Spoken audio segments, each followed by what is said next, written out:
स्वागत है। आज हम आपकी कक्षा 8 का अध्याय 8 पढ़ेंगे, जिसका नाम है एक चर वाले रैखिक समीकरण भाग 1। आज की इस वीडियो में दोस्तों हम पढ़ेंगे चरों से समीकरण बनाना और समीकरण को हल करना। आइए दोस्तों जानते हैं कि रैखिक समीकरण क्या होते हैं। दोस्तों हमने पिछली कक्षा में बीजीय व्यंजकों को और समीकरणों के बारे में जाना था। बीजीय व्यंजक के बहुत से उदाहरण हमने सीखे थे। उनमें से कुछ एक से अधिक चर वाले व्यंजक थे, कुछ एक चर वाले थे। उसी प्रकार इनमें से कुछ एक घात वाले थे और कुछ अधिक घात वाले व्यंजक थे। आइए अगर हम एक चर वाले रैखिक समीकरणों की बात करें तो 2x-7 जो कि बराबर है 11 के। दोस्तों हमें यहाँ पे 2 के साथ जो x है वो हमें चर को दर्शा रहा है और इस समीकरण में बराबर का चिन्ह का प्रयोग किया गया है, जिसका अर्थ है कि इसमें दायां पक्ष और बायां पक्ष बराबर है। इसे हम समीकरण के नाम से जानते हैं। ओके दोस्तों, एक घात वाले समीकरण को रैखिक समीकरण कहा जाता है। आइए अब चरों को जोड़कर कुछ समीकरण बनाना सीखते हैं। यहाँ पे हमें दे रखा है कि एक संख्या के 5 गुने में 10 जोड़ने पर 30 मिलता है। यानी एक संख्या के 5 गुने में 10 जोड़ने पर 30 मिलता है। यदि मान ले कि वो संख्या हमारे पास x है तो उस संख्या का 5 गुना होगा 5 गुना x यानी 5x। अब इसमें 10 जोड़ देते हैं तो हमारा क्या होगा 5x प्लस 10। अगर हम प्रश्न के अनुसार चले तो उसने बोला कि 5 को गुना कर दिया एक संख्या से, उसमें 10 भी जोड़ दिया। अब वो कहता है कि इसमें 5x प्लस 10 को जोड़ने पर हमें 30 मिलेगा। शर्त के अनुसार ये 30 के बराबर हुआ, यानी 5x प्लस 10 बराबर हुआ 30 के। अब यह क्या बन गया हमारा एक चर वाला रैखिक समीकरण। ओके दोस्तों, आइए दूसरे उदाहरण से हम समीकरण को बनाना सीखते हैं। इसमें कह रहा है कि किसी संख्या में से 2 घटाकर यदि 4 से गुना करें तो 12 मिलता है। यदि अगर हम वो संख्या x मान लें तो जब हमने उस संख्या x में से 2 को घटाया तो हमें ज्ञात हुआ x माइनस 2। इसने प्रश्न में बोला कि अगर हम संख्या में से 2 घटा दें और उसे 4 से गुना कर दें। अब हम इस संख्या में से x माइनस 2 को 4 से गुणा करें तो हमें क्या ज्ञात होगा 4 गुना x माइनस 2। ओके दोस्तों, और शर्त के अनुसार ये 12 के बराबर होगा। अतः 4x माइनस 2 बराबर हुआ 12 के। ओके दोस्तों, तो ये हमारा क्या बन गया एक समीकरण बन गया। आइए अब हम दिए गए समीकरण को हल करना सीखते हैं। आइए उदाहरण के माध्यम से समझते हैं। समीकरण के दोनों पक्ष तराजू के 2 संतुलित पलड़ों के समान हैं। यदि दोनों पक्षों में समान गणितीय संक्रियाएं की जाए तो भी समीकरण संतुलित ही रहता है। यानी एक पलड़े में 2x माइनस 7 गणितीय संक्रिया है और दूसरे पलड़े में 15 गणितीय संक्रिया है। यानी 2x माइनस 7 बराबर है 15 के। अगर हम इसको हल करें तो 2x माइनस 7 बराबर हुआ 15 के। अब हमें क्या करना है, यहाँ से जो माइनस का 7 है अब वो हमें दूसरी तरफ लेके जाना है ताकि हम इसको प्लस और माइनस कर सके। यहाँ पे हमारे पास माइनस का 7 है, दूसरी जगह जाके ये माइनस का 7 प्लस 7 में बदल जाएगा। 2x बराबर हुआ 15 प्लस 7 के। 2x बराबर हुआ, जब हम 15 में से 7 को जोड़ेंगे तो हमें ज्ञात होगा 22, यानी 2x बराबर हुआ 22 के। अब हमारा x बराबर हुआ 22 भाग 2। अब 2 हमारा 22 के नीचे चला गया। अब जब हमने x बराबर 22 भाग 2 को काटा तो हमें ज्ञात हुआ x का मान 11। ओके दोस्तों, तो हमने जब समीकरण को हल किया तो हमें x का मान था वो 11 ज्ञात हुआ। ओके दोस्तों, आइए अगला प्रश्न करते हैं। यहाँ पर 2x प्लस 4 जो कि बराबर है 12 के, ये हमें एक रैखिक समीकरण दे रखा है। अब हम इस रैखिक समीकरण को हल करते हैं। अब हम +4 को बराबर के इस तरफ लेके जाएंगे तो ये हमारा बन जाएगा -4। तो 2x बराबर 12 -4। जब हमने 12 में से -4 घटाया तो हमें ज्ञात हुआ 2x बराबर 8। अब हमारा x बराबर 8 भाग 2 हुआ। अब हमने 2 को 8 से भाग करा तो हमें ज्ञात हुआ x का मान 4। ओके दोस्तों, आइए अगला प्रश्न देखते हैं। यहाँ पे हमें 2x भाग 5 -3 जो कि बराबर है 7 के दे रखा है। अब हमने यहाँ पे माइनस का जो 3 है वो बराबर के दूसरी तरफ लेके गए तो हमारा माइनस का 3 हो गया प्लस का 3। तो 2x भाग 5 बराबर हुआ 7 + 3 के। अब 2x भाग 5 बराबर हो गया, जब हमने 7 में 3 को जोड़ दिया तो 10 के बराबर हुआ। अब हमने 2x भाग 5 बराबर 10 भाग 1 लिख दिया। हम 10 को इस तरीके से भी लिख सकते हैं। हमने 5 की गुणा 10 से करी और इस 1 की गुणा 2x से करी। जब हमने इसको इस तरीके से किया, 2x को 1 से गुणा करने पर 2x आया, 10 को 5 से गुणा करने पर 50 आया। x बराबर हो गया हमारा 50 भाग 2 के। जब हमने इसको इससे भाग किया तो हमें x का मान 25 ज्ञात हुआ। ओके दोस्तों, आइए अगला प्रश्न करते हैं। x + x भाग 4 बराबर 20। अब हम इस x को x गुणा 1 भी लिख सकते हैं और इस x भाग 4 को x गुणा 1 भाग 4 भी लिख सकते हैं और बराबर 20। अब हमने देखा यहाँ पे ये दोनों x उभयनिष्ठ हैं। अब हमने इस x उभयनिष्ठ को बाहर लिया, अंदर हमें ज्ञात हुआ 1 + 1 भाग 4 जो कि बराबर हुआ 20 के। अब हमने x 1 + 1 भाग 4 जो कि बराबर है 20 को हमने इस रूप में लिखा, x 1 भाग 1 + 1 भाग 4 बराबर 20 के। अब हमने इस रूप में लिखने के बाद इसका लघुत्तम समापवर्त्य किया। जब हमने इसका लघुत्तम समापवर्त्य किया तो हमें ज्ञात हुआ x 4 + 1 भाग 4 बराबर 20। 4 को 1 से जोड़ने पर हमें 5 ज्ञात हुआ और हमने ज्ञात किया x 5 भाग 4 बराबर 20। अब हमने 5 की गुणा इस x से की तो 5x भाग 4 ज्ञात हुआ बराबर 20। अब हमारा 20 के नीचे कुछ नहीं है तो हमने 1 लिया। अब हमने इस 4 को इस 20 से गुणा किया और इस 5x को इस 1 से गुणा किया। 5x को 1 से गुणा करने पर और 20 को 4 से गुणा करने पर हमें 5x बराबर 80 ज्ञात हुआ। अब हमने 5x बराबर 80 को जब हल किया तो x बराबर 80 भाग 5 हुआ और 5 को 80 से भाग करने पर x का मान 16 ज्ञात हुआ। ओके दोस्तों, इस वीडियो में दोस्तों हमने सीखा चरों से समीकरण किस प्रकार बनाया जाता है और समीकरण को हल किस प्रकार किया जाता है। अगली वीडियो में दोस्तों हम समीकरण के अन्य प्रश्नों को हल करेंगे। धन्यवाद दोस्तों। का अध्याय 8 पढ़ेंगे जिसका नाम है एक चर वाले रैखिक समीकरण भाग 2।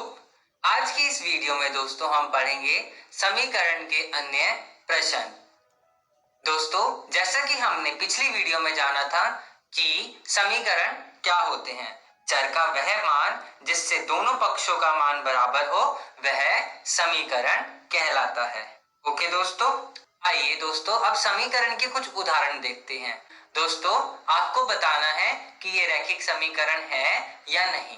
जैसे कि हमें दे रखा है कि x + 4 बराबर है 10 के, e - 3 बराबर है 7 के और x + y बराबर है 6 के। क्या ये रैखिक समीकरण है? हाँ, ये रैखिक समीकरण है क्योंकि जैसा कि हमने पिछली वीडियो में सीखा था कि रैखिक समीकरण एक घात वाले समीकरण को कहते हैं। आइए और दूसरे उदाहरण से समझते हैं। अगर हमारे पास x का घात 2 + 5 जो कि बराबर है 0 के, दूसरा x + y का घात 2 बराबर है 5 के, z की घात 4 - z - 7 बराबर 0, क्या ये रैखिक समीकरण है? नहीं, क्योंकि रैखिक समीकरण एक घात वाले समीकरण को कहा जाता है, अर्थात इसका मतलब ये रैखिक समीकरण नहीं है। दोस्तों अगर हमें 5x + 10 बराबर 30 दे रखा है तो ये हमारे एक चर वाला रैखिक समीकरण है। यहाँ पर 5x प्लस 10 बराबर 30 के है। मतलब 5x प्लस 10 हमें बाई ओर के व्यंजक यानी बाया पक्ष जिसको हम LHS के नाम से जानते हैं और 30 यानी दाई ओर का व्यंजक यानी दाया पक्ष जिसको हम RHS के नाम से भी जानते हैं। ओके दोस्तों, आइए उदाहरण के माध्यम से समझते हैं। हमें प्रश्न में दे रखा है किसी संख्या के दुगने में 8 जोड़ने पर 32 प्राप्त होता है, वह संख्या हमें ज्ञात करनी है। कोई संख्या लेते हैं। यदि हम मान ले कि हमें वो संख्या x है, उस संख्या को दुगना करना है यानी 2 से गुना करना है। तो 2 से गुना करने पे हमें 2x ज्ञात हुआ। अब हमें 2x में 8 को जोड़ना है। जब हमने 2x में 8 जोड़ा तो हमें ज्ञात हुआ 2x प्लस 8। और अब हमें ये कह रहा है कि वो 2x प्लस 8 32 के बराबर है। अतः हम इसको लिख सकते हैं 2x प्लस 8 बराबर 32। अब ये हमारा रैखिक समीकरण बन गया। आइए अब हम समीकरण को हल करना सीखते हैं। अब हमें दे रखा था कि 2x प्लस 8 बराबर 32। जब हमने इसको हल किया तो हमने प्लस 8 को बराबर के उस तरफ लेके गए यानी प्लस 8 हमारा बन गया माइनस 8 का। तो हमें ज्ञात हुआ 2x बराबर 32 माइनस 8।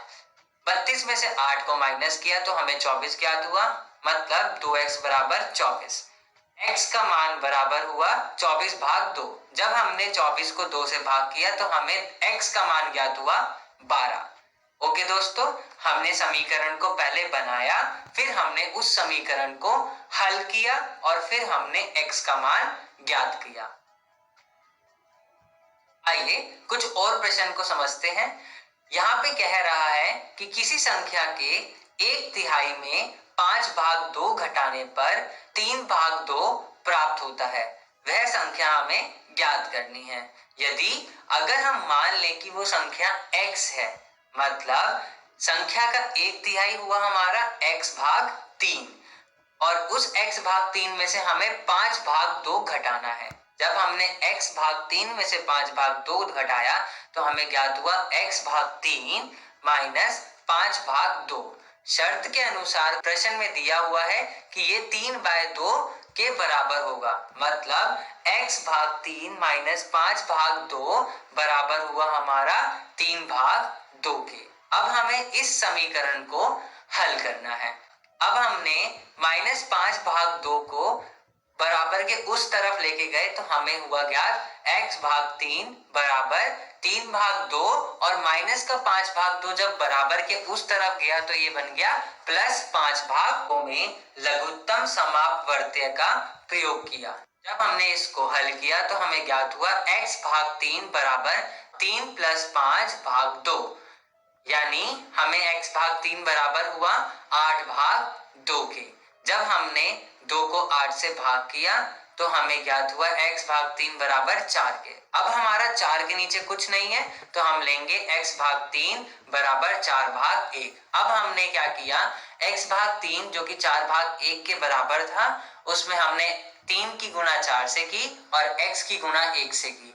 x की गुणा 1 से करने पर और 4 की गुणा 3 से करने पर हमें ज्ञात हुआ x का मान 12। ओके दोस्तों, आइए अगला प्रश्न समझते हैं। यहाँ पे दिया हुआ है कि एक आयत का परिमाप 154 मीटर है तथा जिसकी लंबाई उसके चौड़ाई के दुगने से 2 मीटर अधिक है। उस आयत की लंबाई तथा चौड़ाई ज्ञात करनी है। यहाँ पे अगर हम मान ले कि आयत की चौड़ाई x है और आयत की लंबाई 2x प्लस 2 है, क्योंकि प्रश्न में दिया हुआ है कि आयत की लंबाई 2 मीटर ज्यादा है उसके 2 गुने से, मतलब चौड़ाई के 2 गुने से। चौड़ाई x है तो चौड़ाई का 2 गुना हुआ हमारा 2x प्लस 2 मीटर ज्यादा है यानी प्लस 2। ओके दोस्तों, हमें आयत की चौड़ाई भी मिल गई और लंबाई भी मिल गई। आइए इसे हल करते हैं। हमें दोस्तों पता है कि परिमाप का सूत्र होता है 2 गुना L प्लस B।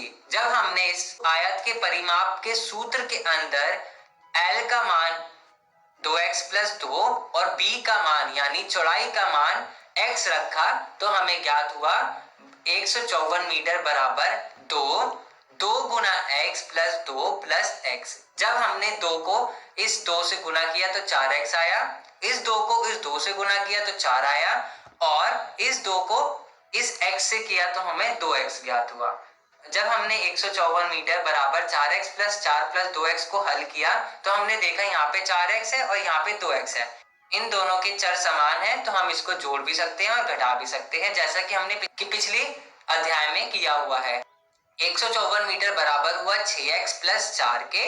अब हम इस प्लस 4 को बराबर के उस तरफ लेके गए तो माइनस का 4 हो गया, यानी 154 मीटर माइनस 4 बराबर 6x। 154 मीटर में से 4 गया तो हमें 150 मीटर ज्ञात हुआ, बराबर हुआ 6x के। अब हमने x का मान निकाला, 150 को भाग किया 6 से। जब हमने 6 से 150 को भाग किया तो x का मान 25 ज्ञात हुआ। तो आयत की चौड़ाई हुई हमारी 25 मीटर और आयत की लंबाई यानी 2x प्लस 2। जब हमने इसके अंदर x का मान 25 रखा तो हमें ज्ञात हुआ 52 मीटर। दोस्तों, हमने इस वीडियो में समीकरण के अन्य प्रश्न करे। अगली वीडियो में हम करेंगे आज हम आपकी कक्षा 8 का अध्याय 8 पढ़ेंगे, जिसका नाम है एक चर वाले रैखिक समीकरण भाग 3। आज की इस वीडियो में दोस्तों हम पढ़ेंगे समीकरण जिनके दोनों पदों के समान चर हों। जैसा कि हमने पिछली वीडियो में पढ़ा था कि एक पक्ष में चर वाले समीकरण जैसे 3x माइनस 4 बराबर 2, दूसरा 16 बराबर y प्लस 4 आदि का मान ज्ञात करना हमने सीखा था। अब हम समीकरण हल करना सीखेंगे जिनके दोनों ही पक्षों में समान चर हों। जैसे आइए उदाहरण के माध्यम से समझते हैं। समीकरण है हमारे पास 2x माइनस 3 बराबर x प्लस 2। ऐसे समीकरण को हम इस वीडियो में हल करना सीखेंगे। चलिए आइए दोस्तों उदाहरण लेते हैं पहला कि हमारे पास एक समीकरण है 5x माइनस 6 बराबर 2x प्लस 15। अब हमने देखा कि बाएं पक्ष में भी 5x है और दाएं पक्ष में 2x है, मतलब दोनों ही पक्षों में चर है। इस समीकरण को हम कैसे हल करते हैं? सबसे पहले हमने दोनों समीकरण के चर को देखा। यहाँ पे 5x है और यहाँ पे 2x है। अब हमने 2x को बराबर के इस तरफ ले आए तो ये प्लस का 2x इधर आके क्या बन गया, माइनस का 2x, यानी 5x माइनस 2x और बराबर में 15 और ये माइनस का 6 इधर जाके प्लस का 6 हो गया। मतलब हमारा क्या आया, 5x माइनस 2x बराबर 15 प्लस 6। 5x में से जब 2x गया तो हमें बचा 3x बराबर 15 और 6 को प्लस किया तो हमें मिला 21। तो 3x बराबर 21। x का मान 21 भाग 3, यानी 3 से 21 को काटा तो x का मान ज्ञात हुआ 7। ओके दोस्तों, ये हमने दोनों ही पक्षों में समान चर वाले समीकरण को हल किया। आइए अगला उदाहरण देखते हैं। यहाँ पे समीकरण दे रखा है 5x प्लस 7 बराबर 2x माइनस 8।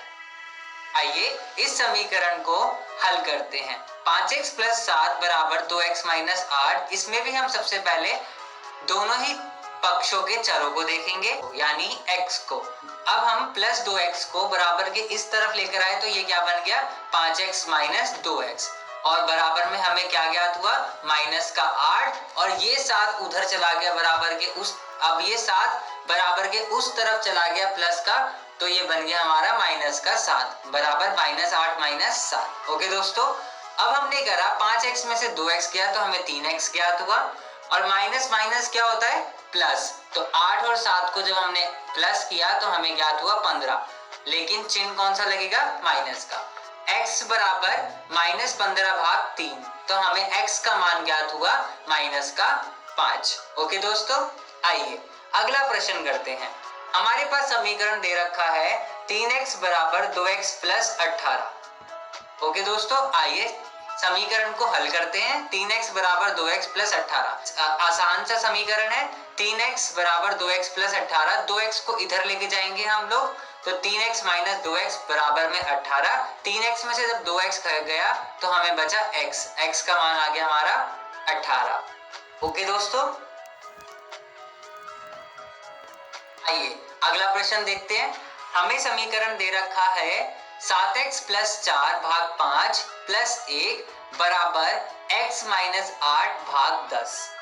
सबसे पहले हमने जब इस समीकरण को हल किया तो 7x प्लस 4 भाग 5 और प्लस इस 1 को हमने 1 भाग 1 लिख लिया, यानी ये, और बराबर में x माइनस 8 भाग 10। ओके दोस्तों, अब हमने इसका लघुत्तम समापवर्त्य किया, यानी जिसको हम इंग्लिश में एलसीएम कहते हैं। 7x प्लस 4 भाग 5 प्लस 1 भाग 1 का लघुत्तम समापवर्त्य किया तो हमें ज्ञात हुआ 7x प्लस 4 प्लस 5 भाग में 5 बराबर x माइनस 8 भाग 10। जब हमने इसको हल किया तो 7x प्लस 9 कैसे आया, 5 और 4 को जमा किया तो 9 आया और भाग में 5 बराबर में x माइनस 8 भाग 10। अब हमने जब इसको आगे हल किया तो हमने 5 की गुणा इस x माइनस 8 से करी और इस 10 की गुणा 7x प्लस 9 से करी।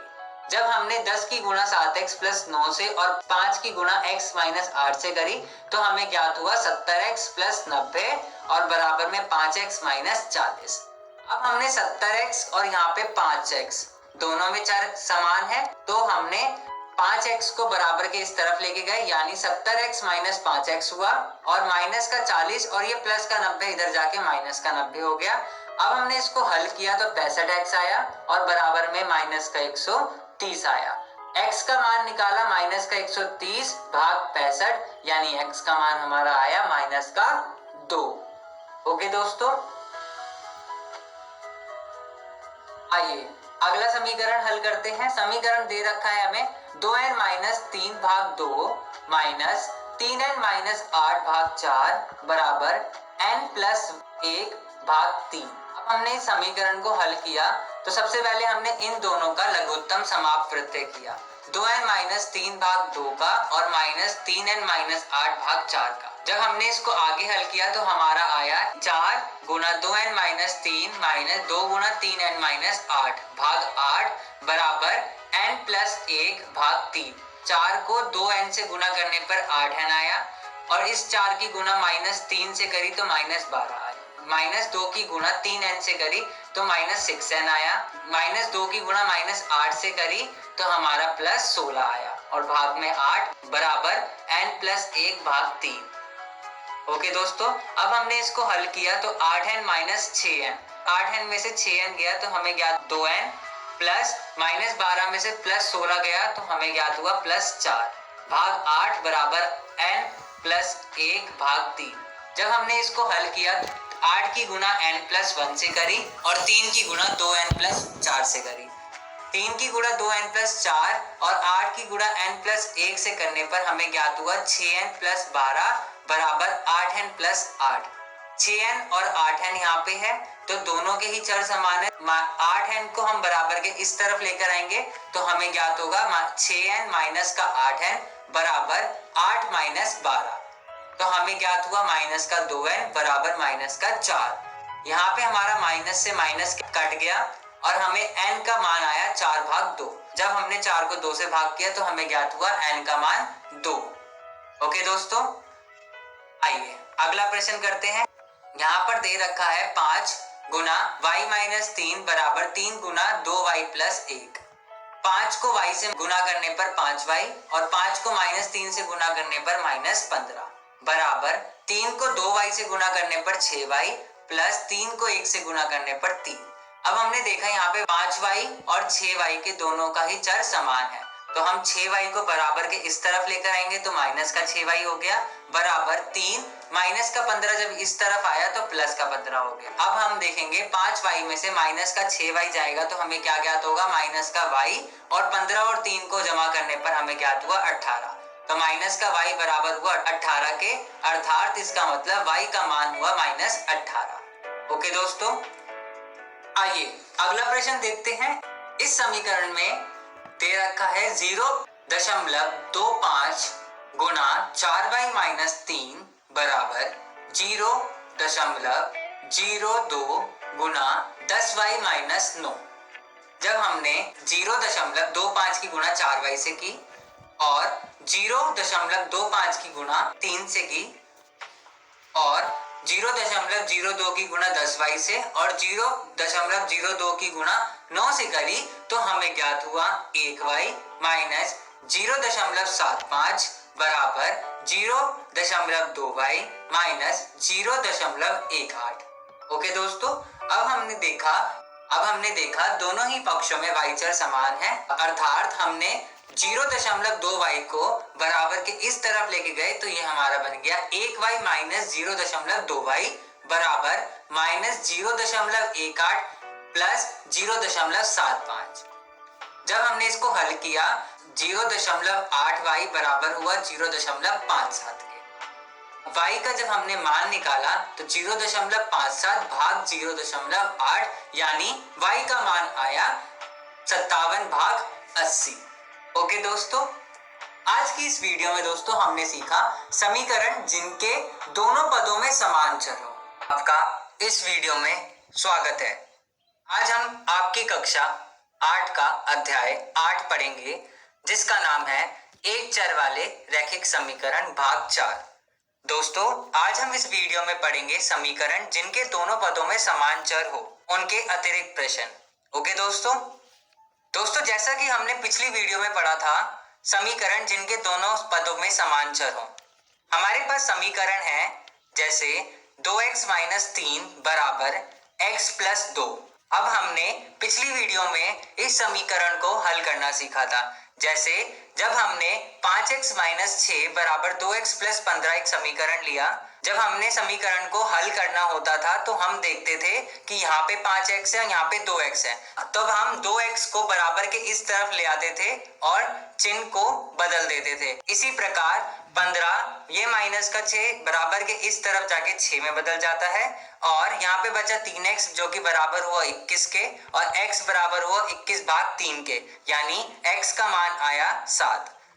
आज हम अन्य प्रश्न के बारे में जानते हैं जिनमें दोनों ही पदों में समान चर होते हैं। आइए दोस्तों शुरुआत करते हैं उदाहरण से। उदाहरण क्या कहता है, त्रिभुज में 3 कोण 2:3:4 में है, प्रत्येक कोण का माप ज्ञात करना है। आइए देखते हैं इस प्रश्न को किस प्रकार हल किया जाता है। जैसा कि दोस्तों हमें पता है कि त्रिभुज में तीनों कोणों का योग 180 डिग्री होता है। माना कि तीनों कोण क्रमश 2x, 3x, 4x, तो हमने इसको प्रश्न के अनुसार 2x plus 3x plus 4x जो कि बराबर हुआ 180 के। ओके दोस्तों, जब हमने इन तीनों को जमा किया तो हमें ज्ञात हुआ 9x बराबर 180। x का मान निकाला हमने 180 भाग 9। अब हमने 9 को 180 से भाग किया और x का मान आया 20। ठीक है दोस्तों, इसका मतलब हमारा प्रत्येक कोण कितना हुआ, हमें x का मान ज्ञात हुआ 20, यानी अब हम 2x के अंदर x का मान 20 रखेंगे, यानी 2 गुणा 20 बराबर हुआ 40 डिग्री के, मतलब एक कोण का मान आया 40 डिग्री। इसी प्रकार 3x हुआ 3 गुणा 20 यानी 60 डिग्री। अगला 4x बराबर 4 गुणा 20 यानी 80 डिग्री। ओके दोस्तों, हमारे पास प्रत्येक कोण के माप आ गए। पहला 40 डिग्री, दूसरा 60 डिग्री, तीसरा 80 डिग्री। ओके दोस्तों, आइए अगला प्रश्न देखते हैं। अगला प्रश्न कहता है 3 लगातार सम संख्याओं का योग 78 है, संख्याओं का मान ज्ञात करना है। आइए देखते हैं इसे किस प्रकार हल करना है। माना कि 3 लगातार सम संख्या है x, x प्लस 2 और x प्लस 4। अब हमने इन तीनों को जोड़ दिया, x plus 2 plus x plus 4, जो कि प्रश्न के अनुसार दिया हुआ था कि वो 78 के बराबर है, तो बराबर 78। जब हमने x प्लस 2 और x प्लस 4 को जोड़ा तो हमें ज्ञात हुआ इस x और इस x को जब हमने जोड़ा तब हमें ज्ञात हुआ 3x प्लस 4 प्लस 2 6 बराबर 78। 3x बराबर 78, जो प्लस का 6 था वो बराबर के इस तरफ गया तो माइनस का 6 हो गया। अब 3x बराबर हुआ 72 के, x बराबर हुआ 24। हमने 72 को 3 से जब भाग की तो हमें x का मान 24 ज्ञात हुआ। ओके दोस्तों, आइए तो हमारे पास 3 लगातार सम संख्या क्या हो गई, पहली x बराबर 24, दूसरी x प्लस 2 यानी 24 प्लस 2 बराबर 26, तीसरी x प्लस 4 यानी 24 प्लस 4 जो कि बराबर हुई 28 के। ओके दोस्तों, आइए अगला प्रश्न देखते हैं। अगला प्रश्न कहता है कि एक स्कूल में 650 छात्र हैं। अगर लड़कियों की संख्या लड़कों से 106 अधिक है तो स्कूल में कितने लड़के हैं? आइए देखते हैं। अगर हम मान लें कि लड़कों की संख्या x है और लड़कियों की संख्या लड़कों से 106 ज्यादा है, यानी लड़कों की संख्या हमने कितनी मानी थी x और 106 ज्यादा है तो x प्लस 106। तो अब हमने इसको इस रूप में रखा क्योंकि 650 हमारे पास कुल छात्रों की संख्या है। ओके दोस्तों, जो कि हमें प्रश्न में दिया हुआ है। अब हमने x प्लस 106 बराबर रखा 650 के। ये x और ये x बराबर हुआ 2x प्लस 106 बराबर 650। 2x बराबर हुआ 650। अब ये प्लस का 106 बराबर के इस तरफ जाके माइनस का 106 बन गया। 2x बराबर हुआ 544 के। अब हमने 2x बराबर 544 को हल किया आगे तो x बराबर हुआ 544 भाग 2। अब हमने 2 को 544 से काटा तो हमें x का मान ज्ञात हुआ 272। अब हमने देखा दोस्तों लड़कों की संख्या यानी x, लड़कों की संख्या हमें कितनी ज्ञात हुई 272 और लड़कियों की संख्या x प्लस 106 यानी x का मान 272 प्लस 106 बराबर हुआ 378, यानी लड़कों की संख्या 272 और लड़कियों की संख्या 378। ओके दोस्तों, आइए अगला प्रश्न देखते हैं। पिछले 3 महीनों में शुभम ने 5.5 किलो वजन कम किया, 2.5 किलो वजन हासिल किया और 3 किलो वजन कम किया। अगर अब उनका वजन 95 किलो है तो श्रीमान का वजन शुरुआत में कितना था? दोस्तों इस प्रश्न का मतलब ये है कि एक शुभम नाम का लड़का है जिसका वजन पिछले 3 महीनों में दिया हुआ है। पहले महीने में उसने 5.5 किलो वजन कम किया, दूसरे महीने में उसने 2.5 किलो वजन बढ़ाया और तीसरे महीने में 3 किलो वजन उसने दोबारा से कम किया।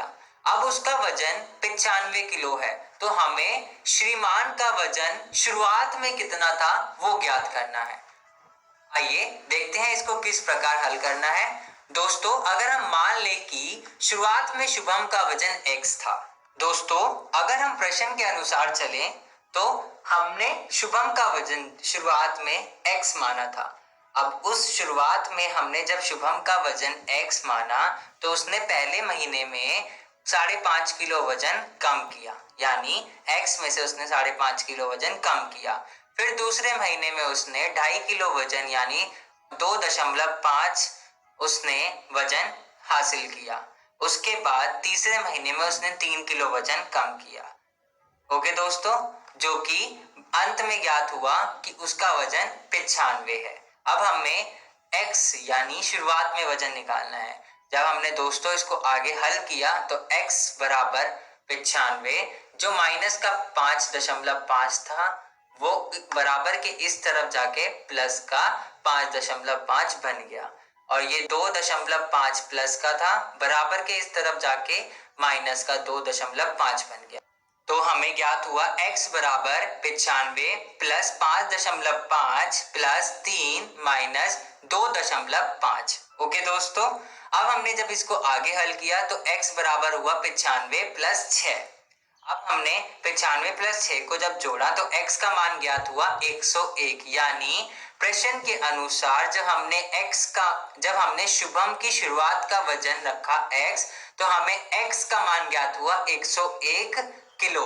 इसका मतलब शुभम का शुरुआत में वजन था 101 किलोग्राम। ओके दोस्तों, आइए अब बात करते हैं रैखिक रूप में बदले जाने वाले समीकरण। अब हमें अगर 5x माइनस 7 भाग 4x प्लस 1 बराबर 6 भाग 5 दिया हुआ है तो अब हम इसको किस प्रकार हल करेंगे, आइए देखते हैं। अगर हम इसमें ध्यान दें कि यह समीकरण रैखिक नहीं है क्योंकि इसके बाएं पक्ष में व्यंजन रैखिक नहीं है। इस समीकरण को रैखिक में बदलने के लिए व्रज गुणन विधि का उपयोग करना पड़ेगा। किस प्रकार, आइए देखते हैं व्रज गुणन विधि क्या होती है। अब हमने 5x माइनस 7 भाग 4x प्लस 1 बराबर 6 भाग 5 दिया हुआ था। अब हमने 4x प्लस 1 की गुणा 6 से करी और 5x माइनस 7 की गुणा इस 5 से करी। जब हमने इसको इस प्रकार लिखा कि 5 गुणा 5x माइनस 7 बराबर 6 गुणा 4x प्लस 1 के बराबर लिखा तो हमें ये रैखिक रूप में ज्ञात हुआ। इसका मतलब 5 को 5x से गुणा करने पर 25x, 5 को माइनस 7 से गुणा करने पर माइनस 35 बराबर 6 को 4x से गुणा करने पर 24x प्लस 6 को 1 से गुणा करने पर 1 यानी 25x माइनस 35 बराबर 24x प्लस 6। ओके दोस्तों, अब हमने इस 24x को बराबर के इस तरफ लेकर आए तो हमें 25x माइनस 24x ज्ञात हुआ और इस माइनस 35 को हम बराबर के इस तरफ लेके गए तो 6 प्लस 35 ज्ञात हुआ। अब हमारा 25x में से जब 24x गया तो हमें ज्ञात हुआ x बराबर 41।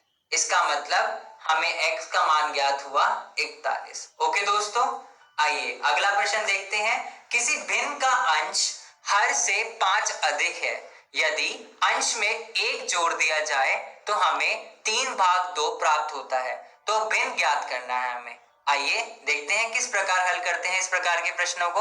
माना हमने हर हमारे पास x है और भिन्न का अंश हमारे पास दे रखा है x प्लस 5। ठीक है दोस्तों, प्रश्न के अनुसार हमारा भिन्न का अंश क्या हुआ x प्लस 5, यानी भिन्न बराबर हुआ x प्लस 5 भाग x के। अब हमें प्रश्न में दिया हुआ है कि अगर हम अंश में 1 जोड़ दें, अगर हम x प्लस 5 में 1 जोड़ दें तो हमें क्या ज्ञात होगा x प्लस 5 प्लस 1 भाग x बराबर 3/2। यानी जब हमने इसको आगे हल किया तो x प्लस 5 प्लस 1 हमारे पास ज्ञात हुआ x प्लस 6। अब हमने इसको हल करना है। जब हमने 3/2 बराबर x प्लस 6 भाग x को हल किया तो हमने 2 की गुणा x प्लस 6 से की और 3 की गुणा इस x से की। x की गुणा 3 से करने पर हमें ज्ञात हुआ 3x बराबर 2 की गुणा x प्लस 6 से करने पर ज्ञात हुआ 2x प्लस 12। अब हमने 2x को बराबर के इस तरफ लेकर आए तो हमें ज्ञात हुआ 3x माइनस 2x बराबर 12। x का मान ज्ञात हुआ 12। ओके दोस्तों, भिन्न हमारे पास आया यानी 12 प्लस 5 भाग 12 यानी 17/12। ओके दोस्तों, आज की इस वीडियो में हमने सीखा समीकरण जिनके दोनों पदों में समांतर उसके अतिरिक्त प्रश्न। ओके।